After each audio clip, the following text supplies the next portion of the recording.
নাহি শনিবার নাহি রবিবার, আমাদের তো মিষ্টির দোকান, আমাদের কোনো দিনই ছুটির দিন নেই, কিন্তু ক্যালেন্ডারে তো শনিবারের পরে একটা রবিবারই আসে, তাই না? আর রবিবার হলে চিকেন হোক বা মাটন, একটু মাংস কিন্তু চাই। আজকেও সেই রবিবার, চাপিয়ে দিয়েছি মাংস। 12:30টার দিক করে উঠেছিলাম দোকান থেকে, আর এদিকে ভাই বোনে চলছে তুমুল ঝামেলা। 14বার করে কানের কাছে এসে ভেঁপু বাজিয়ে যাচ্ছে টুবান, আর বাবি তত রেগে যাচ্ছে। তবে ওরা এইসব করে বলেই বাড়িটাকে বাড়ি মনে হয়, মাতিয়ে রাখে ভাই বোনগুলো বাড়িটাকে একদম। দুপুরবেলা জম্পেশ খাওয়া দাওয়া হলো, সঙ্গে ছিল শুক্তো।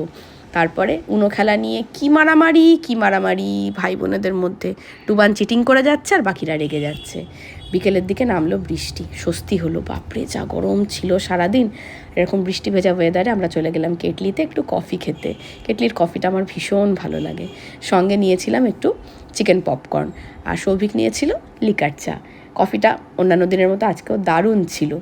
দেখতে দেখতে একটা রবিবার সুন্দরভাবে কেটে গেল।